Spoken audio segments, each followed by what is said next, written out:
ہماری شریعت میں ہمیں بھلائی کا حکم دیا ہے. بھلائی انسان کے ساتھ بھی ہے، بھلائی جانور کے ساتھ بھی ہے، بھلائی حیوانات و جمادات کے ساتھ بھی ہے. غرض اللہ کی تمام تر مخلوقات کے ساتھ بھلائی کا ارادہ رکھنا چاہیے. کیوں؟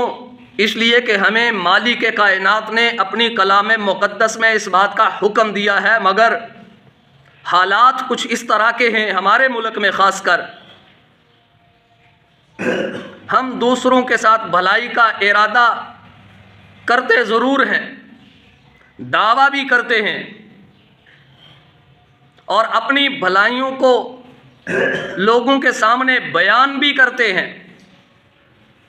یہ دیکھ لیں ابھی پچھلے دنوں میں لوگوں نے جو اپنے اپنے علاقے میں بھلائیاں اور نیکی کے کام اور بھلائی کے کام اور خیر کے کام اور فلاحی کام، فلاح و بہبود کے کام جتنے بھی، چاہے وہ ہمارے پیسے سے ہی کیے، ہمارے ٹیکسز وصول کر کے ان کے ذریعے سے ہی کیے، مگر انہوں نے گلی گلی کوچا کوچا نگر نگر اپنی بھلائی کے کام جتلائے بھی ہیں.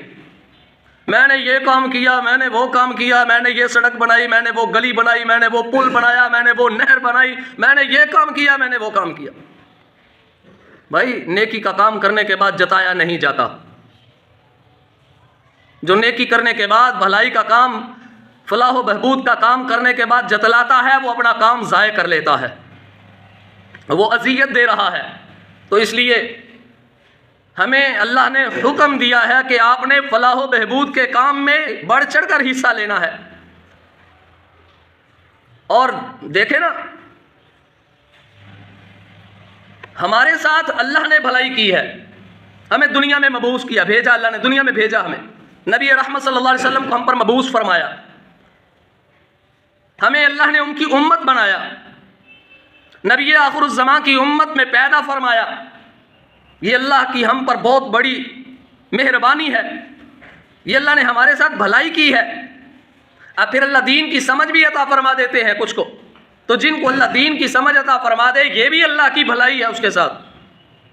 تو عزیزان محترم، ہمیں اللہ تبارک و تعالی کے احکامات کو سامنے رکھنا چاہیے اور رسول خدا صلی اللہ علیہ وسلم کے اسوہ حسنہ کو اپنے سامنے رکھنا چاہیے. جب ہم اللہ اور اس کے رسول کے احکامات اور طور طریقوں کو اختیار کر کے زندگی گزاریں گے تو انشاءاللہ ہم دوسروں کے ساتھ بھلائی کریں گے. کوئی ہمارے ساتھ بھلائی کا ارادہ کرے یا نہ کرے، ہم انشاءاللہ ضرور پھر اس کے ساتھ بھلائی کریں گے، کیونکہ ہمارے پیش نظر اللہ کی ذات ہے.